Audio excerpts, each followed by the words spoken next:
All right, greetings, listeners. This is November of 2019, and welcome to the Underground Book Club. Man, we haven't done this in a bit. No, it's been a while. We've been real busy. We'll tell you about it. My goodness, this is the Underground Book Club where we discuss self-published books that we uncover in the depths of the internet. I am Jake. And I'm still Chris. Right. Today we're going to be discussing Swords and Sorcery by Lee Tozer, and for our pièce de résistance, Duplicity, A Desperate Rescue by Peggy Lee Baker.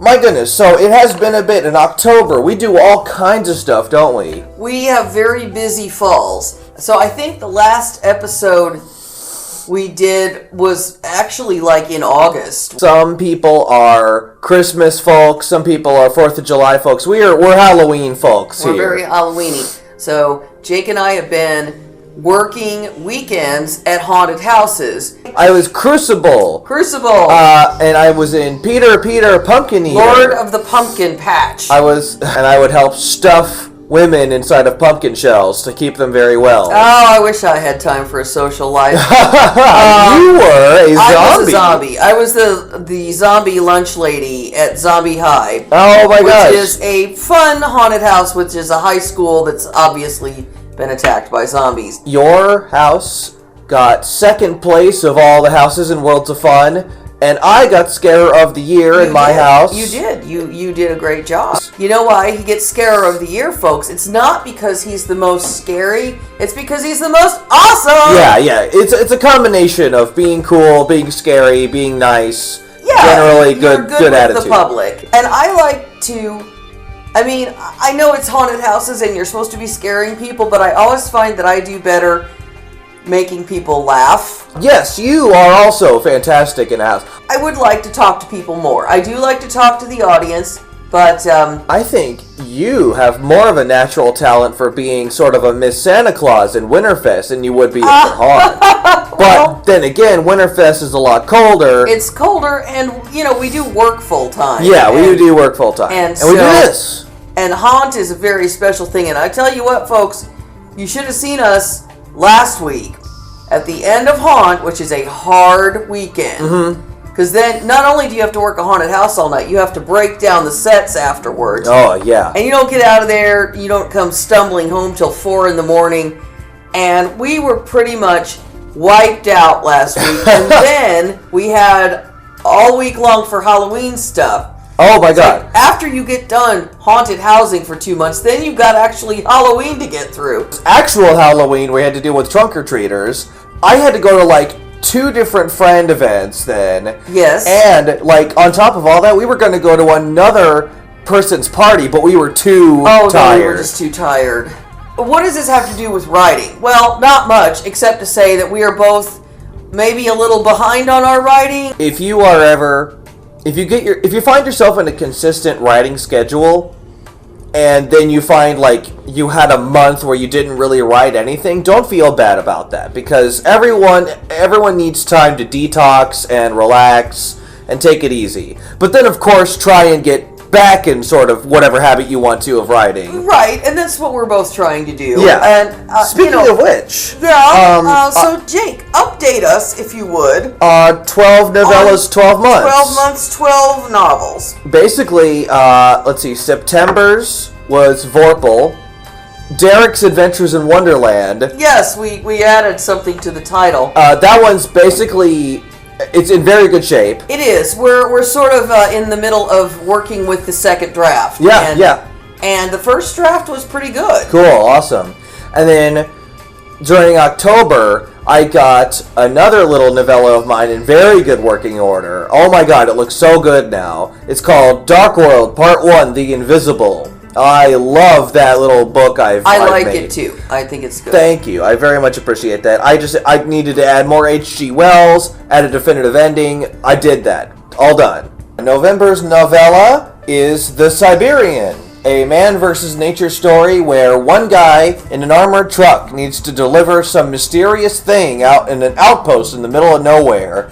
I really like this character. That's what I'm really looking forward to most in the Siberian, as I've been thinking about him for a while now, because he used to be a coworker of mine. I have a very clear mental image of him. Aha. So, yeah. That just goes to show you, people who know writers, don't be too weird or you'll end up in a book. Yes, or maybe exactly. that's a good thing. No, that's a good thing. The people that I've based characters on and I've told about it, they're always pretty flattered. So I guess it depends on who you are and what you write about them, really. Well, that's true. I've never told any of the people who I wrote nasty characters about. Man. Oh, I would love to be a nasty character in a It's book. That'd always be awesome. The flattering characters are the ones I'll tell. I'm like, hey, Sure. I put you in this book. Oh, that's great. And so, speaking of which, what are you writing right now? You were helping me with Vorpal. I was helping you with Vorpal. Thank you, by the way. You're very welcome. And I'll help you with... I've started the rough draft of book 7 of the Other Natural series, Awesome! which will be Halloween. Yeah! And, as you said, hopefully will be out by next Halloween. It took me too long to write the last one. I had major upheaval in my life, and so it really put a kink in the works, but... Would you say your upheaval is nearing its conclusion? Oh, let's hope so. Okay, awesome. Yeah, awesome. let's... I gotta admit, I'm not working as much as I should be. No, like we're restarting the process. So, folks, here's the deal. We're talking tonight about 2 books that we actually read before Haunt. Oh, right. Yeah. So, we admit we're a little bit... We caught up on Duplicity, but Swords and Sorcery, I did a refresher on Swords and Sorcery. Okay, so we'll just give everybody the benefit of the doubt tonight. Notes on Swords and Sorcery were written back when we were reading the book, so they are fresher than our mind. Swords and Sorcery Mm-hmm. was chosen for our show because Jake literally asked for a book about swords and sorcery, and guess what I found? Swords and Sorcery is the first book of the Fairy Tales, Tales of Adventures of the 12 Knights of Albion, and their quest to find the Fairy Queen to bring aid to the realms of Midgard and of Fairy. In a world with echoes of Norse mythology, Swords and Sorcery begins as Archmage Aldwin Lufgren casts an ancient spell. This spell requires 12 brave knights. Does it really? Yeah, it does. Go right ahead. Archmage Aldwin Lufgren says it does, and I believe him. Swords and Sorcery tells the tale of the first of these knights, Otto and Colin. They find that things in Albion are not as they expected, and they are tested to the limits of their training and abilities.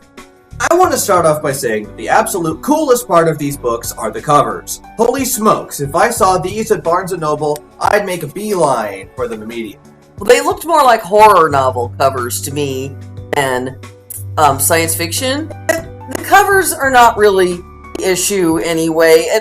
We're trying to decide why we didn't get much past Chapter 2. We were very concerned and downright startled by the prospect of following 12 young knights. Yeah. In reality, these books only focus on a couple knights at a time. We were worried that we were going to have 12 freaking young characters going to be our like, a round robin of characters. You have an interesting time dealing with, like, 7 characters, and one of them's a cat. Right, but I do kind of what Mr. Tozer did, which is focus on 2 or 3 of them at a time. Right. But he takes that to the extreme. Like, he only has 2 characters at a time. Like, everyone else is gone. Yeah, it's something that goes wonky in the spell, and so... Alright. The knights begin their quest by standing in a 12-man circle and being teleported to their destination. And I will say, if I were to be on, like, a huge pilgrimage quest, I would much prefer to just be teleported nearby than to have to walk my ass to wherever the quest is. Yeah, that's nice. That is nice, I will say. But he does drop them onto another dimension and say, good luck finding the Fairy Queen. Well, and then also the spell immediately goes very wrong, and they're all separated and thrown into horrible peril when the teleportation goes wrong. And of course, these knights, they're just rookies. They just became knights. They haven't. They weren't even knights. No, yeah, they became it's knights. like they were knighted right before the wizard cast the spell. Wouldn't you want to get, I don't know, more qualified candidates? I don't know. The book had some reasons why that they were brand new, and It's like if Gandalf led Frodo with the ring over to like someone's bachelor party. It's like, you all come with us. hey, you two girls, We need people to help. who wants to volunteer? Now, this is a fair setup for a plot, I would say, because, it's like 12 newbies are thrust into an unknown lands to do whatever. It's fine. It's a fine plot. So why couldn't we get into it?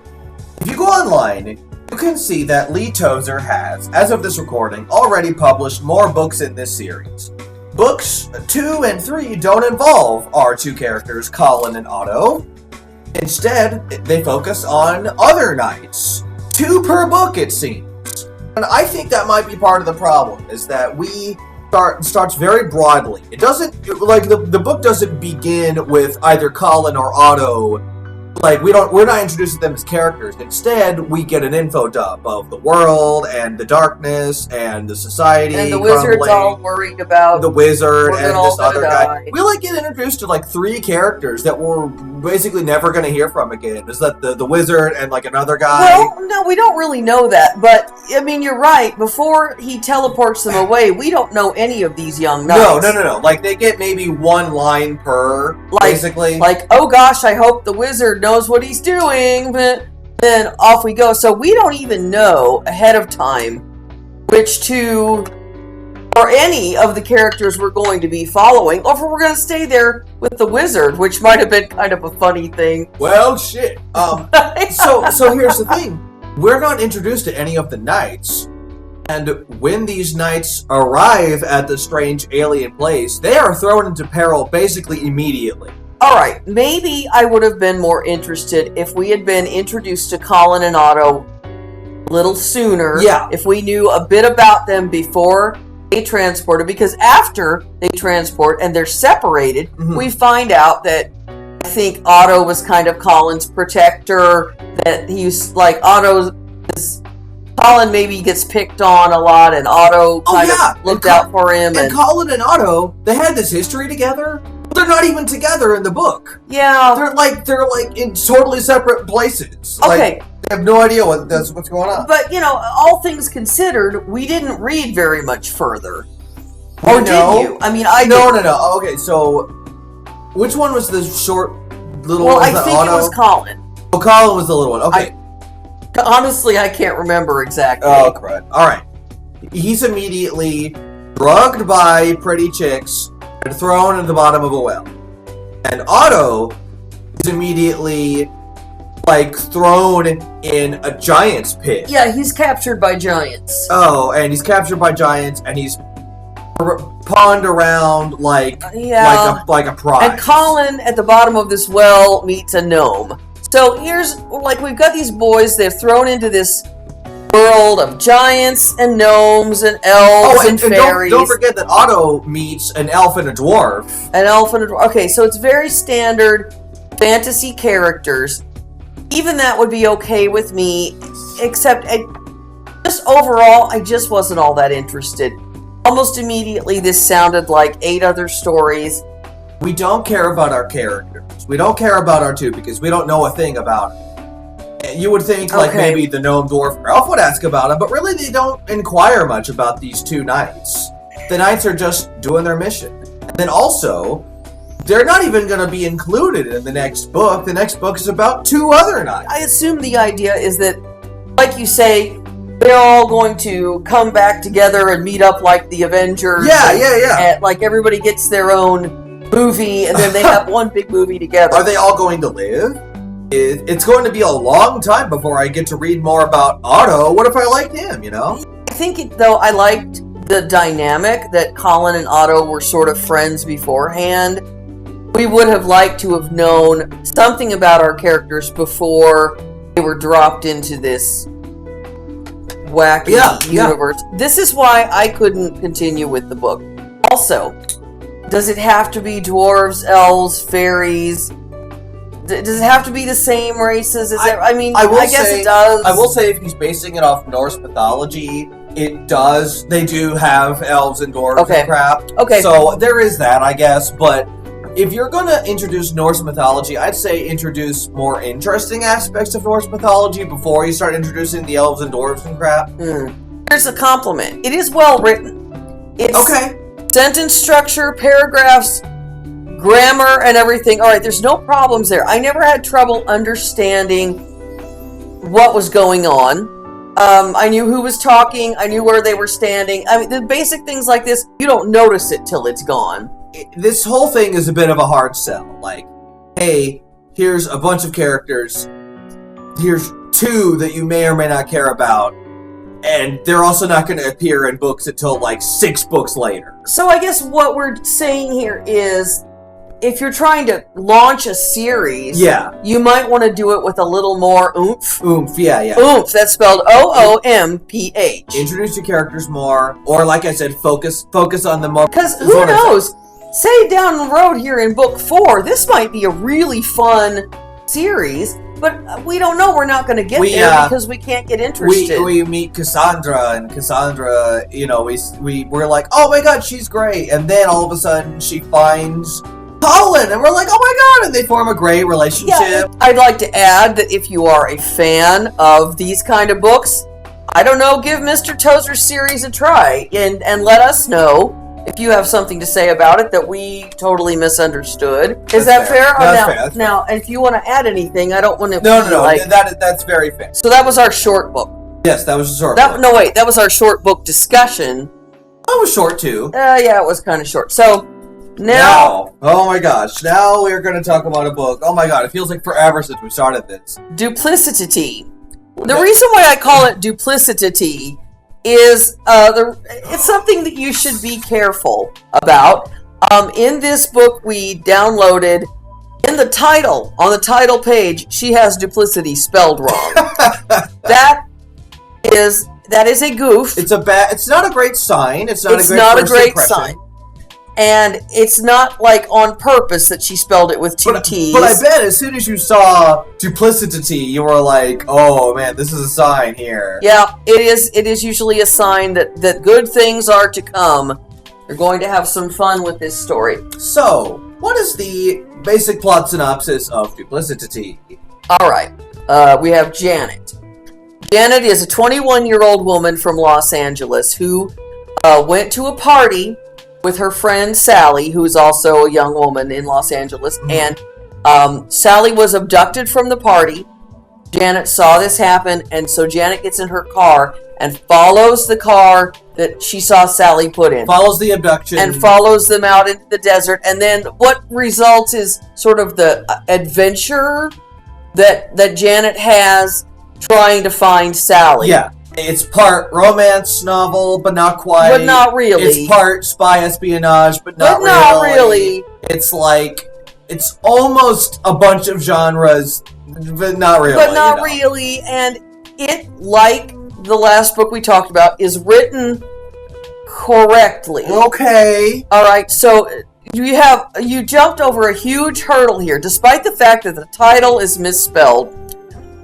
Most of the rest of the book is pretty clean, so thank you. Your readers appreciate that, Ms. Baker. Our main problems with the book are going to be entirely centered around our main character, Janet. Here we go with Janet. Jake, would you like to say how Janet and Sally ended up going to this party? Janet, she's 21, works in Los Angeles. Works where? We don't know. Yeah, we don't know. Her job is... Did it really even describe Janet all that much? She's pretty. She's pretty. All the guys that meet her say she's pretty.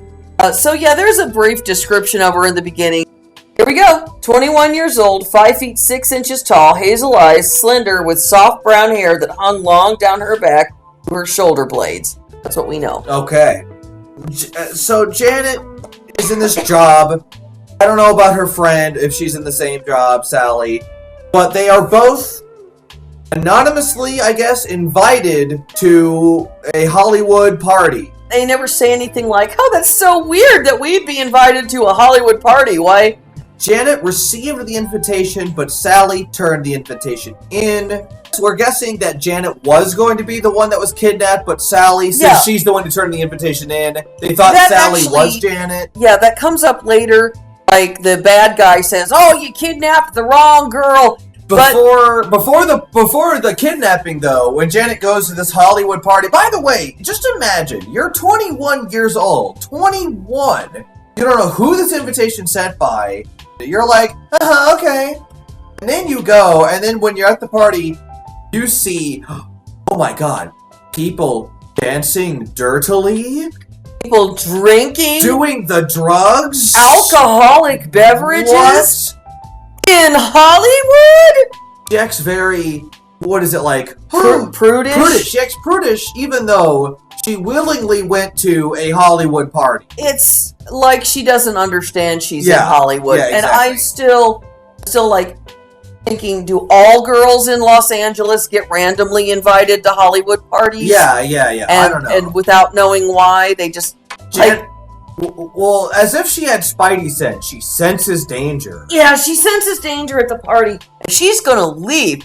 There's people misbehaving at this party. Well, thankfully she does, because she sees that her friend Sally is shoved in a car and is driven away.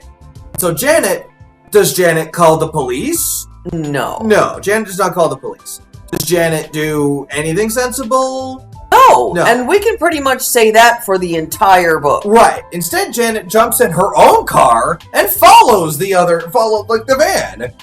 She only writes down the car's license plate way later on. Well, even after she does, she like writes it down and then forgets about it. Oh, okay. Now, I don't remember at any point this story telling us what year this was written in, but nobody seems to have cell phones or... Oh yeah, like we don't know what year this takes place in. It was written. This was written like this year. Yeah, it's copyright 2019, but I don't... Janet, Sally, nobody seems to have a cell phone. A cell phone, right.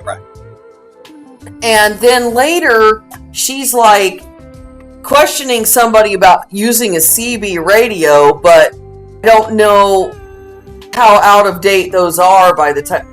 Anyway, she doesn't call the cops. She just follows this car until they're, 7,000 miles out of town, and they've stopped in a town of Cold Creek. We start the book with Janet waking up in a hotel the following morning because once you followed the sedan that has kidnapped your friend to Cold Creek, what do? You gotta rent a hotel. You gotta get a room. Because you gotta get some shut eye Sure, before yeah. you do something. Before you find your friend that was abducted. Yeah. And she, oh my God, Janet and the author described this frickin' hotel room in extreme detail. There's a pattern here in the book of, we've kind of gotten on other people's cases for not giving us enough detail. But now I have to dial that back and say there is such a thing as too much detail about the wrong thing. Especially if it's not important. She wakes up in this hotel room. We get a frickin' item by item description of this hotel room, even though none of these items, nor this room, ever come up again It in the story. does not matter. No, it doesn't matter. And there's nothing special about it. She's basically describing a standard hotel room that you can all picture in your head. Yeah. There's nothing remarkable about There's the not hotel. a heart-shaped hot tub or anything Yeah, in there. it's just a hotel room. It's Yeah. like a Motel 6, and she wakes up, and then we get this. There's detail in this about things we don't need to know, and yet startlingly little detail about some things we surely could stand to know. Yeah, like how people look. How did she come to be at this Hollywood party? Who is this person? Who is Janet? We don't know a thing about her. No, we know almost nothing about her, except all of these events have happened so that the book could happen. Basically, what the author wants. The author wants this city gal in a small town. She's looking for her friend. The author has a plot in mind, but didn't quite go about starting the plot in the right way. Oh my God, what would you do if you were in this strange small town and you couldn't trust anyone, but you had to find your friend? right, and you know what? That is the plot of a lot of really good stories and movies. It's the person is looking for someone or something in a strange place, and there's something going on. The author had this in mind, but didn't think of how to get Janet to this small town without raising a lot of questions. Yeah, there's a lot of holes in this story. Well, and when you see your friend abducted, I mean, why would you ever think that you following the car was the best idea? How are you going to help? Follow the car long enough to get a license plate and then call the cops. Call the cops, yeah. No. The author just needed the plot to happen. Yeah. If I were the author, this would have been really easy. Like your suggestion was have Janet arrive in the new town basically at the beginning of the book because she was invited here by her friend. Like Sally said, come and meet me in this crazy town. I've got a great new job. Come and see me. And then Janet shows up and she can't find Sally anywhere. Yeah. And Janet left her phone behind for some reason. And or it's set in a time when there weren't phones. Yeah, exactly. I mean, it wasn't so long ago that we didn't all have a cell phone on us. You know, in the 80s or something. And Janet could have been in the small town unsure what to do, you know? Or she has a cell phone and there's no damn signal. Who knows? My idea was that both Janet and her friend get kidnapped, but Janet somehow wriggles away. Okay. She somehow gets out and, kicks the back door of the van open and rolls out. She looks up and sees the license plate number, and she's like, I'm going to follow it. And she doesn't know where she is, and she doesn't have her phone. Yeah, I mean, that could work, too. Any of these things could work better than a kind of choppy hypothetical that we just end up having too many questions about, and it makes Janet seem like kind of an idiot. Mm-hmm. Well, here she is in this hotel room, and she spends a long time pacing around in the hotel room saying like, I've got to find Sally. What should I do? Well, what she does, she goes and gets breakfast. Yeah, she goes and gets breakfast. Well, she's got to do a lot of stuff. She's got to get a change of clothes. She's got to go to the general store and get chapstick and stuff. Chapstick is important. She's got to eat. Out in the desert, you got to moisturize. You got to. So she goes to Rosie's Cafe. And Rosie is the owner and the waitress, and she's like, well, howdy there, sweetheart. You want to come and have some breakfast and have a flat cake? Have a flapjack and some syrup. Rosie brings up something really off the cuff. She says, you got a big city job, and what is this, 1932? You got a big city job? How about you come work in a little old town job? You want to come here? I can get you a good job at the Quail Club.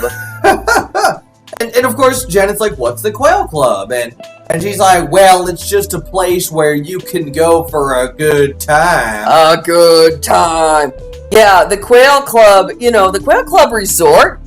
Rosie describes it as like a tennis club or golf club where maybe you could, become a hostess or a waitress or something. Or a sex slave. Oh, wait, I'm jumping ahead. If this was like a side quest in Fallout, there would be red lights going everywhere. Yeah. I would be like, this is bad news, but I'm going to do it anyway. Yeah. So Janet's like, Quail Club? What's that? She's like, well, I gotta find Sally. So she calls the local sheriff. She finally calls the sheriff. Sheriff! She meets up with the sheriff, and I love this convo that happens between her and the sheriff. Okay. So basically, it's the deputy she's talking to. Oh, it's the deputy. Yeah. Okay, good. Well, she calls the deputy. Scene changes. It cuts to her and the deputy. Rosie nodded. I'll make the call. And so Rosie calls the deputy. Okay. So 20 minutes later, Janet was standing next to her car talking to Deputy Bernie Walters. You say your friend was abducted? He asked. And where again? Bel Air. The Los Angeles area. Hollywood. Deputy Walters nodded. And what did you say your name is? Oh my God. Janet Feldman. And this here is the license number of the car you were following? Oh my God. He held up a piece of paper and waved it slightly. Yes. And the vehicle was dark blue? Yes. Four-door sedan? Yes. Well, alrighty then. I think I got it. All right. Are you seeing the problem here? Peggy, my dear friend, dear girl, do not do this. If he's just going to reiterate the conversation they just had, just let them have the conversation. Yeah. Why on earth are we doing this in past tense? Perfect Past tense conversation for a convo they just had. What was that about that conversation? Well, I was saying, if they're gonna have it recapped, why not just have it in the first place? And what were you saying about... Wait, what was this book here called? This book was called Duplicity. It's like, oh hey audience, you all could also just rewind to when we said all that, earlier. It's a very back-asswards tactic. So it's as back-asswards as over-explaining the hotel room that never comes up. What you're doing here is she's trying to be expedient by not having Janet have to tell the whole story again to us, the audience. Right. We already know. So if that's the case, then just have the deputy saying, "Thank you for the information, ma'am," and you don't have to go through that she told him all this stuff. We're assuming that. So Deputy Walters is leering and creepy.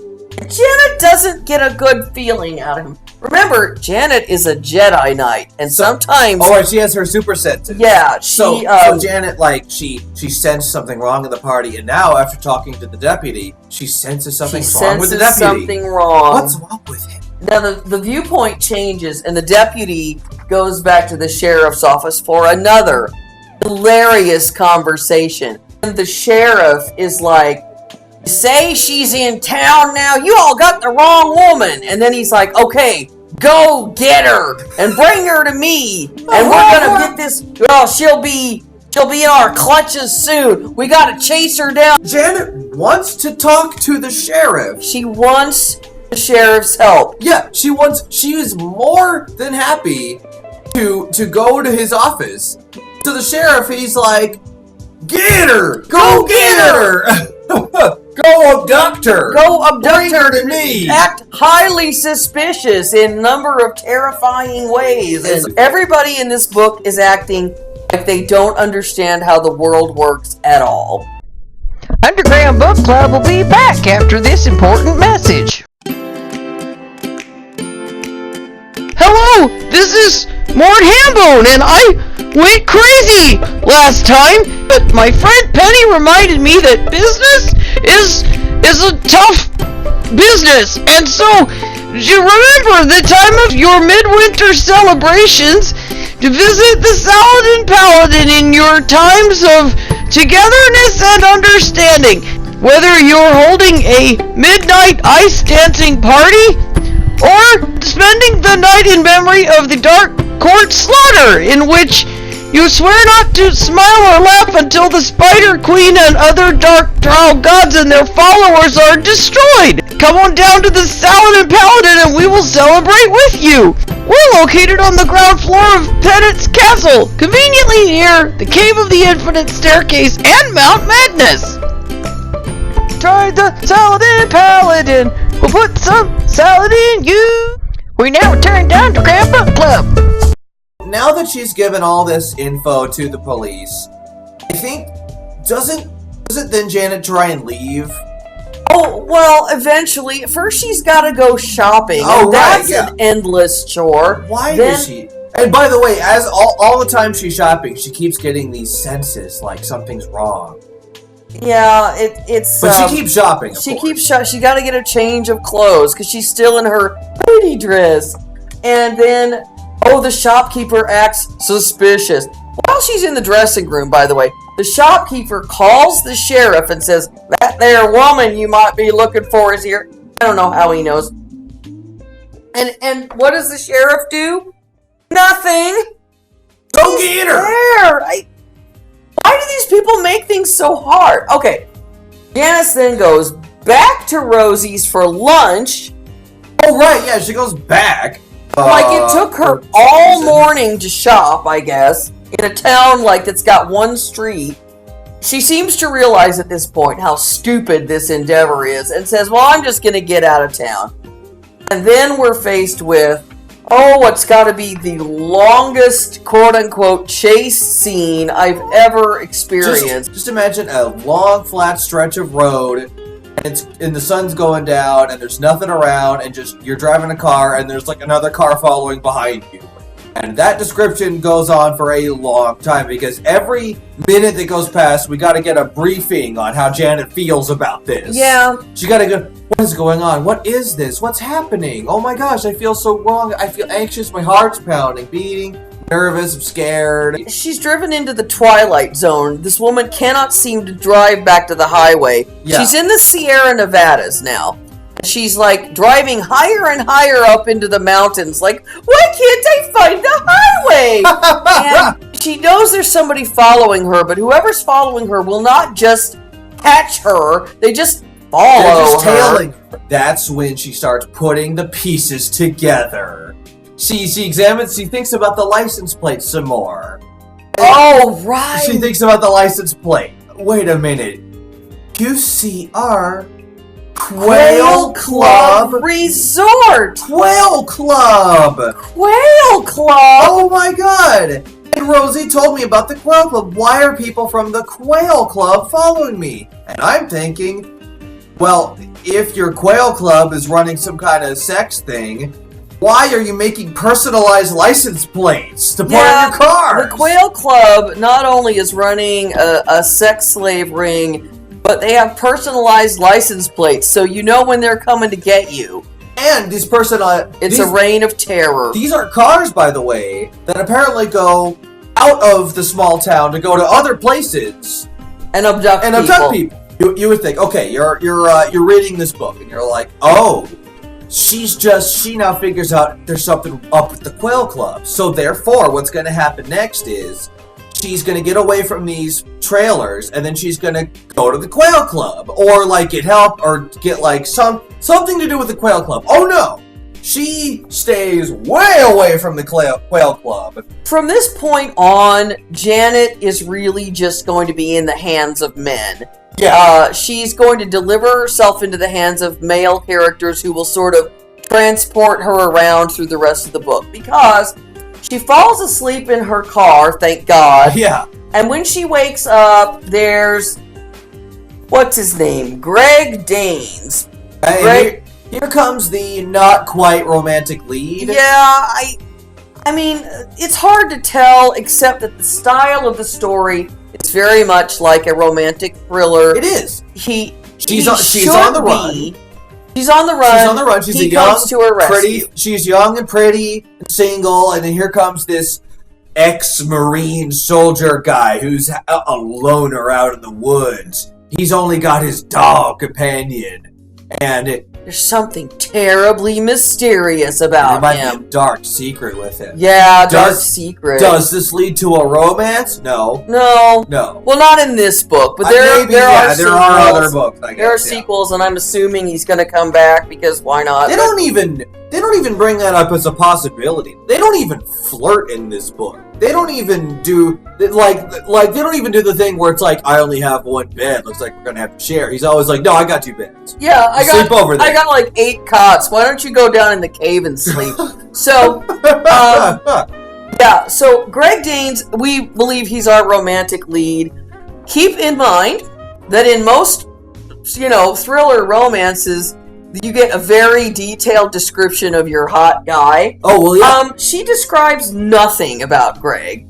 She describes what he's wearing. We got like a list of what he's got on, and the only thing we know about his appearance is he has a neatly trimmed beard. That's it. That could be Santa Claus, honestly. He could have the body type of Napoleon Dynamite or James Gandolfini.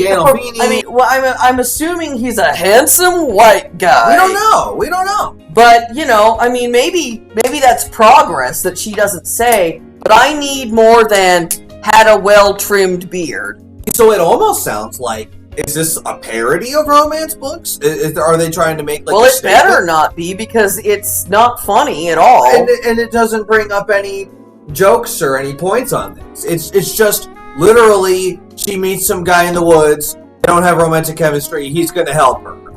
That's it. There's no story here. But okay, but then like all they ever do is bicker. So that's supposed to be romantic chemistry. No. So they're like a married couple without the marriage part. Yeah, pretty much. Without the couple part. They're just bickering. Alright, so Janet's delivered into the hands of Greg. No, they're an old married couple with only the old. Oh, there we go. Yeah. So she's delivered into the hands of Greg Danes. Like, basically, she falls asleep in her car, wakes up, and Greg's there, like, you need help. So the first thing he's like, I'll make you breakfast. And so that's awesome. This lady and her breakfast. Yeah. She has breakfast almost as much as, the Tri-Rep? As the Tri-Rep. Al-Anon. Al-Anon, yeah. Al-Anon. But Greg, he has a dog. Don't forget. Okay. It's his dog Shadow. It's like that's Shadow, but you could just call him Shad for short. Yeah, he makes a big deal out of that Shad, short for Shadow. Okay, but then they don't ever call the dog Shad. They just call him Shadow because probably Shad is a stupid name for a dog. If you're gonna say it, call him Shad at least. Shad. Shadow's a cute name for a dog. Shadow's a good name, but Shadow is the most interesting character in the book, really. Shad sounds like dude bro name. Like, dude, it's Shad. He's brought the Miller Lite. All right, Shad's here. Yeah. It's a French guy named Chad. Shad. You know, it's Shad. Okay, look, Greg Danes is gonna make her breakfast. Okay, folks, here's the thing that irritates me about Greg Danes. Oh my God. We know immediately that he's like a cop or FBI or something. He's ex-something. Who's out there investigating the Quail Club because they're like the worst run sex ring in the world. They're so obvious about it. Yeah, if I were to run a sex ring, I would take notes like, don't do what the Quail Club does. And we know that, but Janet is mind-numbingly stupid. She can't figure it out. So Greg proceeds to do the most irritating thing. I hate this in books and in movies and any place I see this. I hate the I don't have time to explain thing. So he brings Janet into his wing, his house, and then she's like, "What's going on?" And he says, "I can't tell you. I don't have time to explain." Okay, so he's going to take her through a progression of places. He takes her to his cabin, then to his other cabin, then to his cave, and then deeper into his cave. And all the time. Like, they know each other for quite a long time. All the way. They drive for hours. Well, at least for 10 minutes. They drive and drive. They drive, they eat, they talk. They and do every nothing. time she's like, what's going on? He's like, I don't have time to explain. There's plenty of time to explain. The story switches unpredictably and without much flair between Janet's viewpoint and Greg's. And at one point, he goes outside, he hears on his CB radio in his Jeep that the police are coming to question him about whether he has seen this woman. So he runs inside and says to Janet, "We've got to get out of here." And she says, "Why?" And he says, "I don't have time to explain." Well, he does. He could have said it in the same amount of time it takes to say, "I don't have time to explain." Yeah. Which is, they're coming here to question me about you. Let's go. Let's go. Yeah. But also, in all the time he knows her, he could just say, "Hey, Janet, I'm here to investigate the Quail Club." And then she could have been like, "Oh, the Quail Club. I recognize that license plate. I think they may have abducted my friend." And he's like, "Oh, great. I'm going to help you get her back out." yeah, there's a lot of things that could be solved by a couple of sentences here. And this kind of bullshit drives me nuts. It makes me livid when this is going on in a book, especially since this is not a spoiler. We know all of this. It's the formula. Yeah, it's not like if you were a reader, you're like, "Oh man, I wonder what's gonna happen next." Yeah, boy, this Greg Danes guy, who's obviously like the only eligible bachelor in town. I sure hope he's not, with the Quail Club. With the Quail Club. More like the Fail Club. Oh, snap! Look, I know a lot about sex rings. Just know that this book does very wrong. Okay, good point. I'm glad we have some, knowledge we can bring to the table in this. Sometimes it's hard to research things for your book. An example of this is I had this college class, literally called College 100, and we had to write about. For some reason, we had to talk about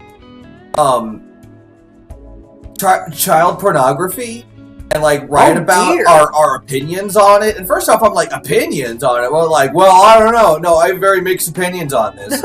Well, but so I was like, oh, okay. And so I typed into Google child pornography, and I was like, oh, wait a minute. Oh, hang on a second. Don't search that. And don't Google that's when the FBI came to the door. So it's a little hard to do research on some very shady things that you might want to do. Okay, so you're... No, I don't buy it as an excuse. I mean, anybody who's seen, a movie knows more about... Research aside, I could deal with a lot of the dumb in this plot if I liked Janet or cared about her.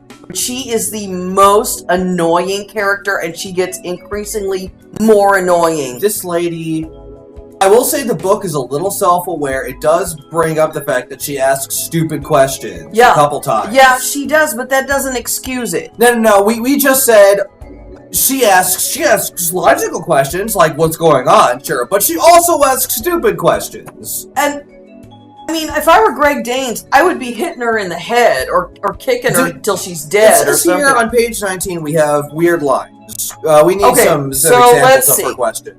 This is just a couple of funny things. That Janet's method of talking, she's a tough girl. But she's a tough girl from a 1948 film or something. She's like, no one is going to get me, not even you, Buster. Yeah, she's not a tough girl. She's pretending to be a tough girl. Oh, she's putting on an act of a tough girl. Okay, here, I like this line very much. If the whole thing hadn't been so terrifying, it might have been amusing. But this wasn't amusing, and she was terrified. That's like a parody line. He says, Janet, we're gonna have to hide your car. Hide? Yes, we're gonna have to hide your car. My car? We're gonna have to hide your car. Why? I don't know. Something to do with you saying you're being chased and followed and your friend was abducted? Friend? Car? What? And then Greg strips her car and she says, why'd you strip my car? What's going on? I think she may have short-term memory disease. Oh, like Dory, yeah. Yeah, it's just who are you? Why are you doing this? I don't know why they don't just flippin' leave. They keep going deeper and deeper into the mountain and hiding and hiding and hiding and hiding to the point where Greg shoves her in a cave. And this cave scene... Oh, my lord, the cave! When he puts her in the cave, oh my god, now we have 7 goddamn pages. And 7 pages doesn't sound like a lot of pages, but in this book, pages are long, alright? Yeah. Pages are like little novellas in and of themselves. And Janet's like, oh, I've got to get away from these guys. She doesn't trust Greg because he hasn't told her anything. And so she gets her dumbass lost in the cave. And now, author says, oh my god, I hate Janet. I'm bored. Alright, I'm bored. New characters. So the story, which has been going along as a sort of romantic thriller, now turns into sort of a buddy story about these 3 young men. It turns into a crime drama. Who are same story. Being bullied by the sheriff into being a part of this sex ring. It cuts to our 3 characters, Jake, Seth, and Tommy, who never separate in the book. They're always a trio together. And I'm pretty sure they even go to the bathroom then together. It's all about how they proceed with trying to sort of subvert the evil sheriff's plans. Yeah. It's and like all the things that that Janet learns are all useless now. Doesn't matter. All the things that Greg has done don't matter. Now all of a sudden it's just about Jake, Seth, and Tommy, rookie cops who refuse to take part in the system. And they do eventually find Janet, thus delivering her into the hands of more men. Yeah. And then, okay, so we'll stop there. No spoilers. Oh, yeah, right. It's a strange juxtaposition there. Oh my god, at the very end of this book, these characters act like we've just finished the Lord of the Rings trilogy. They start reflecting on how their lives have changed forever. They start like looking in amongst themselves and asking what they're gonna do now, what they're gonna do in the future, how this event has completely flipped their lives upside down, and how they need to... So you don't buy it, is what you're saying? They need to evaluate their position in the universe now that they've done this thing. Yeah, so I hate it. But, no, I just hate it. Alright, so we're not going to attack the author. Miss Baker has got a working knowledge of how a romantic thriller is supposed to go. She seems to know the formula. This is perhaps another case of the book is not finished. But she does credit like 4 or 5 readers at the beginning of she calls them her beta readers. So, what kind of puzzles me is that there are friends of hers who said, yeah, this is good the way it is, go for it. Maybe they haven't read any other books. I wonder what the book was like. Okay, what I'm saying is, if the beta readers did help a bunch and gave a bunch of suggestions, I want to know what the book was like before those suggestions were made. Well, I feel, in my opinion, like the beta readers didn't do anything but just spelling and grammar, because that's all pretty good, except for the title. Whoops. Yeah. Boy, wouldn't that just piss you off if you did your whole book and everything was finally spell checked correctly, and you uploaded it and your title's misspelled? Actually sounds like something that would happen to me. Like at work, I will work for 2 hours on an email, getting it just right, and I'll send it, and it's important, and then in the Ray line, I've got a typo. Oh my god. It's like, okay, so I get it. It's not a sin, Peggy. I don't mean to, it's okay. You ought to fix it. It's not hard to fix. So anyway, I read the synopsis of the sequel. I haven't... In it, we're back with Janet. Spoiler alert, she does live to the end of the book, although she's not quite smart enough for that to be justified. Anyway... Living, quote-unquote living. Yeah, she's back in a new job in Los Angeles, and then something crazy happens at work. So she's embroiled in another adventure, and it has nothing to do with any of this stuff. Yeah. She's just a person who a couple of zany things have happened to. Yeah, really. It's I'm assuming... The life and times of Janet. Yeah.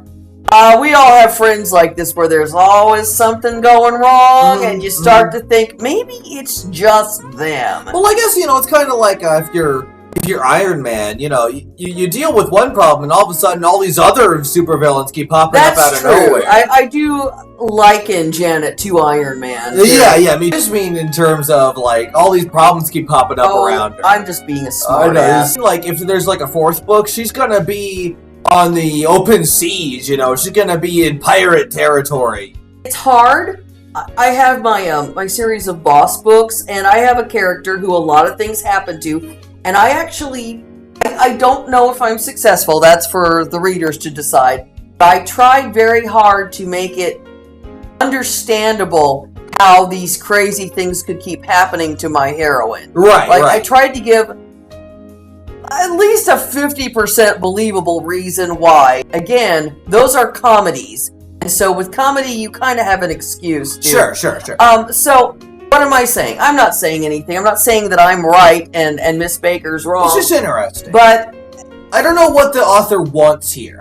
Does the author really love the idea of a girl who gets herself in all kinds of trouble and gets out, I guess? Our character here, Janet, she doesn't change at all in the book. She doesn't have a viewpoint or anything that changes. Well, at the end she's like... More matured. Time for me to change my life. What is it, a coming-of-age story?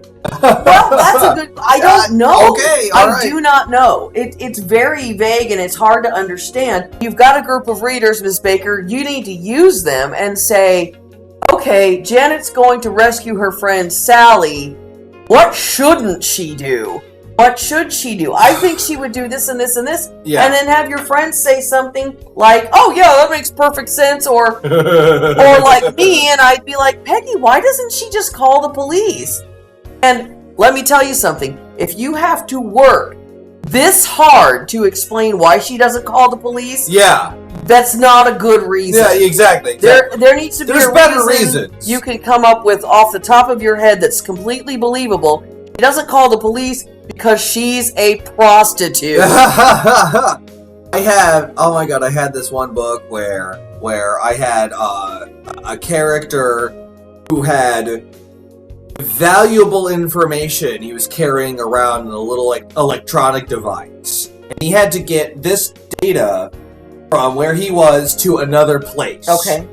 And I had such a freaking bitch of a time making up all these excuses. I had my friend Nick kind of help with that. We were like, why doesn't he just do this? Why doesn't he hand it off to another person? Why doesn't he download it, upload it, make a copy, do all this? Right. And I had to come up with a reason for every single little thing.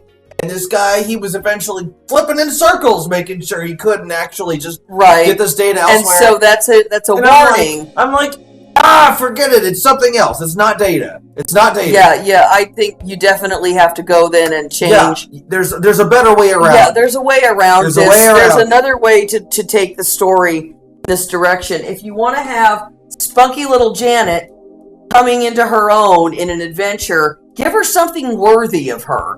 Oh, Give yeah, her yeah. something that actually would test your mettle.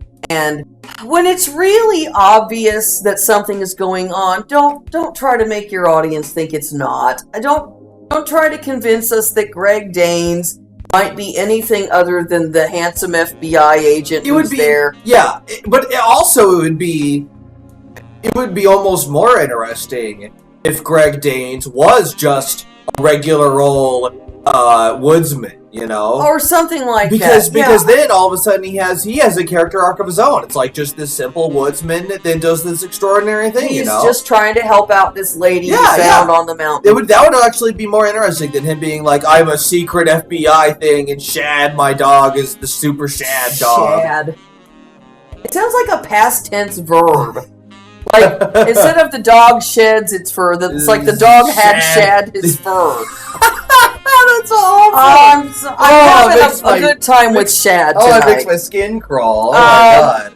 Okay. What I would tell the author of this book is it's like, why did you change your main character? Why did you all of a sudden go to these 3 cops that have nothing to do with what Janet's done? Janet has gone through this little odyssey here, and all of a sudden you're cutting away from her and going to 3 other guys? Honest to God, I don't think she had a choice. Janet's going nowhere. Yeah, Janet's so falling deeper and deeper into a cave. Yeah, and then I think oh my god, maybe like literally the author wrote herself into a corner and now wrote herself into a cave. Now, the story of Seth and Tommy and whatever his name is, Jake. His name is Jake. Yeah. Okay, sorry. That's not a bad story in and of itself. However,